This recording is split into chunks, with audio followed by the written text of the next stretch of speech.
I just want other people to not be able to have it. And I just want to be able to say, look, I can spend $6 million on WhatsApp in 10 minutes. Who are these other people? Other rich people who have to think about it or finance it or contemplate it. Correct. Or sell a house. Right. I just want to be able to like, bing, bing, took it. Ha, ha, ha. Instant gratification, impulsive? What? I think it's just about the others losing. I think the world has tried very hard to breed this out of men, but I am unapologetic about it. And I'm not afraid to admit it, that I am absolutely interested in conquest. I'm interested in peacocking my feathers and being the best. I'm interested in showing off. I'm interested in alpha male high. Look at me. I have everything. I can do everything. Look at me. This is who I am. And they say that this is all bad and toxic masculinity, but that's again just a massive psyop. The entire world was built off the back of toxic masculinity. All the high buildings in Mumbai are built by men who want to prove themselves and say, look what I can do. I can literally go and build a building that's 100 stories high. You need an ego. And I'm ego-driven and ego-fueled, and I don't let it control me, but satisfying my ego makes me happy, and feeling pride makes me happy. How do you prevent the ego to sabotage you? Well, the ego sabotages you when you allow it to delude you. And this is what a lot of people do, because they'll have an ego without the real-world accomplishments, and then they become deluded, and then they become non-competitive. To remain effective, you need to be very firmly in the real world. I have a massive ego, but I'm also a realist. I know what I'm good at. I know what I'm bad at. I don't apologize ever for saying what I'm good at, and I will sit here and admit the things I cannot do. But as long as you have feedback that you're going to take on board and you have a good team around you and you're also self-analyzing all the time, then you can remain a realist and an egotist, and then I think you'll do very well. The masculine ego has built the entire world. It's the reason nearly every single man ever went to war and conquered anything. The masculine ego, in fact, it's very interesting. I was talking to a girl the other day. I was saying that men crave adventure more than women. She was saying, oh, no, I like adventure. I don't just want to sit at home. I like to go out and explore things and go to restaurants, etc. I said, no, what you like to do is run around, go into restaurants and going shopping. You call that an adventure. Masculine adventure is the men who decided to go to Antarctica and freeze to death. There's no shopping. There's no sushi. Yeah. They just felt like they had to do it to satisfy their ego and to place their names in the history books. True. So there's something inside of every man that feels that, and they try and breed it out of men because they're afraid of that masculine spirit, because that masculine spirit is hard to conquer and they want to conquer us all. But I have no problems admitting that I am motivated by the dark of the yin and the yang, and I have no problems admitting that my ego motivates me and that I'm motivated by pride and I like to feel proud, and I do things that allow me to feel proud. And as long as I stay realistic and I don't become egocentric, then I feel like it makes me as competitive as possible. So you keep upskilling yourself? Well, you have to always push the limits, right? What's the point in living otherwise? What are you doing right now to just keep yourself up? Well, this is the thing. It's in general. It doesn't matter if you go to the gym and you try and lift more weights. It doesn't matter if you try and make more money that you can't possibly spend. Right. It doesn't matter if you need more beautiful children. You always need something to do, right? And you always need somewhere to push. They say when you retire, you die. I would argue that's probably true. Or sharks die. No, that's true. That is true. Yeah, of course it's true. Yeah. So I think there's a lot of men out there who perhaps are battling with themselves because the matrix and system has told them, no, you're not supposed to think that way. You're not supposed to be that way. You're egotistical. You're driven by pride. You should get rid of all that. And you should, I don't know what, become soppy goo instead, just some porridge mess that the matrix can program. But no, you're supposed to wake up and look in the mirror and say, this is my name. This is who I am. I'm going to be the best version of myself, and everybody's going to respect me, and I'm going to force them to, because that's the way the world works. Respect can be squeezed out of people. They don't have to like you. You can't squeeze someone liking you. You can't grab space-time from the universe and force everybody to like you, but you can force everybody to respect you, whether they want to or not. All of my haters respect me. They sit there, this guy's so bad, so bad, so bad, but they can't say I'm unsuccessful. They can't say I'm not intelligent. They can't say I'm not rich. I'm still worthy of all their time and attention. They've dedicated their lives to me, so I've forced them to respect me. If I was a nobody, then they wouldn't be reporting on this garbage case of mine. So you can force respect from people, and this is actually most observable with women. There's a whole lot of women who are dating men they don't even like. Yeah.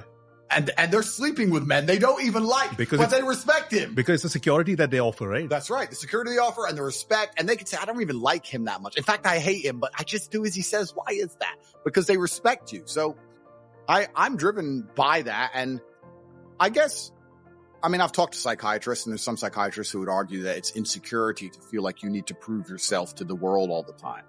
And I think that's part of the psyop. They convince you, you're insecure if you want to prove you're capable. If you want to prove that you're different and intelligent and interesting, you're insecure. They always say that you're born abundant any which ways. Then why is the rest of the world poor? Well, there you go. Yeah. But they say you should have no interest in what people think about you. That makes you insecure. And that is the largest psyop in history. To wake up and say, I'm not going to be successful. I'm not going to be strong. I'm not going to be interesting. I'm not going to go out there and test myself. And I'm not going to put honor on my last name, because I would hate for people to think I'm insecure. I'm secure. So it doesn't matter if you think I'm a loser, and it doesn't matter if I am a loser. So I'm just going to sit at home and I'm secure. No, it's not insecurity. It's called duty to your last name and honor. And that's just another one of the many different tentacles inside of the psyop octopus, trying to snatch any motivation left from the masculine spirit. If I was a man who was unsuccessful and I hadn't met my physical capability or my financial capability or my mental capability or my spiritual capability, I would be insecure. I would sit and say, this is a failed version of who Andrew Tate could be, and I'm not happy with who it is. And I think that every man should be like that, so he gets up off his ass and does something. But how do you have such incredible self-worth? Obviously, it was instilled within you because we are the sum total of our parents, right? In the first 7 years of our life. I think so, yes. But also, competence is confidence. I think they go hand in hand. You're going to be confident at doing things you're good at. And I understood I had to get good at things from a very young age. And I was challenged from a very young age to constantly test myself in endless competition. My whole life has been competition. Correct. It was chess tournaments from a very young age. Yeah. And then it was professional fighting. My whole life's been a massive competition. Right. And I understood that there's winners and losers. And that's how the world operates. To this day, right now, it's the same thing.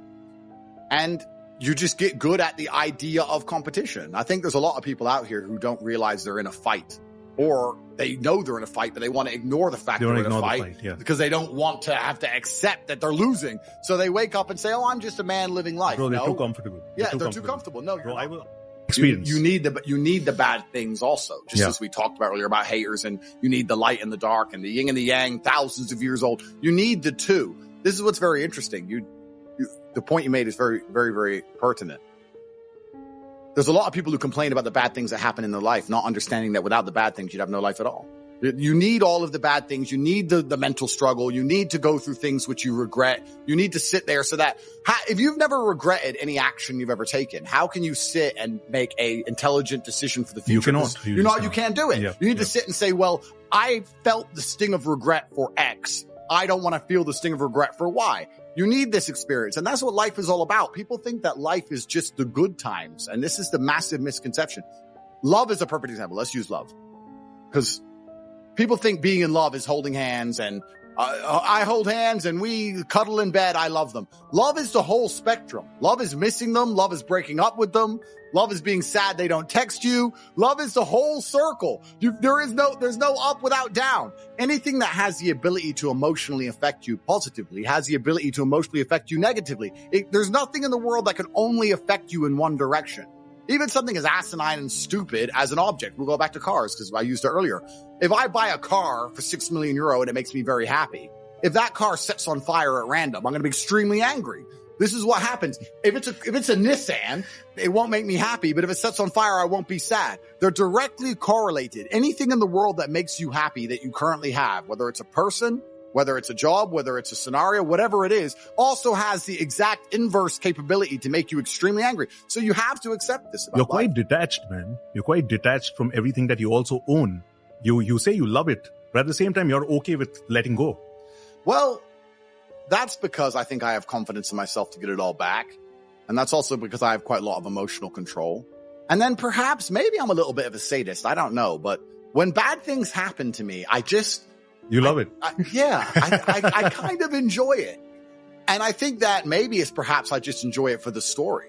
Perhaps my whole life is not about trying to find comfort. It's trying to find challenges, and it's trying to find stories. I'll be very honest with you.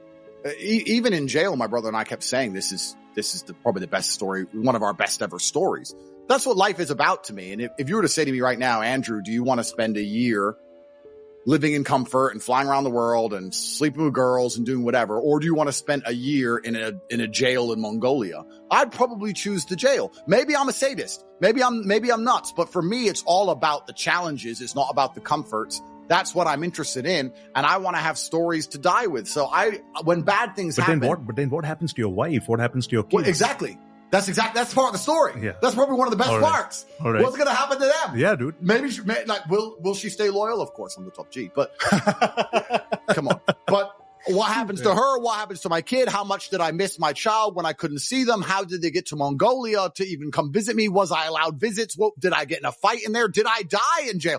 Who knows? But this is the whole point. Maybe I'm just addicted to the idea of having stories worth telling, because I think if your life just goes well all the time, you know what's really interesting, because the world's so changed. Sorry, I'm going to cut you out over here, but have you programmed them? Have I programmed myself to think that way? Yeah. Programmed your wives, your kids, that this is the that I'm going to go through right now. You guys better be prepared. Well, I think anyone who's with me understands that it's a possibility. Yeah. There's certainly a chance that something bad can happen at any time. They're very concerned. My woman says to me every single night, like, I hope you wake up tomorrow without a police raid. Like, it's just, who knows, right? It's unpredictable. It's stressful, dude. And it's stressful for the woman more than me, because I'm at peace with all of this. In fact, I truly enjoy it. And this ties into what I was about to say. I think that, like, I can tell you a story. 10 years ago, maybe, I bought my first Lamborghini. When I bought that Lamborghini, I was in England. I bought it in London. I was still in Luton a lot because my mother lived there. That was talk of the town. Everyone talked about it. Everyone cared. Facebook was on fire. Tate has a Lambo. Yeah. It was a big deal. Every time I parked it anywhere, there was crowds around it. Every time I was driving, people took videos of it, etc. And that was in England, a wealthy country. Here we are 10 years later. We're in Bucharest, Romania, technically the poorest country in Europe. You'll see a Lambo every 5 minutes and nobody cares. Nobody cares. So I feel like all the light and all the positive, now that social media has shined so much light on people's lives, and what people do is they curate their lives to only show the positive, right? So you can have people with very normal jobs and basically no money, but if you look at their Instagram feed, they look rich because they've taken that one time they went to dinner and they got the 25 different angles, and they went on 2 holidays that year. And Bro, I used to do that years back, but when I had my awakening, I was like, this is, because now that I can actually afford it, I never even felt the need to put that up on my Instagram.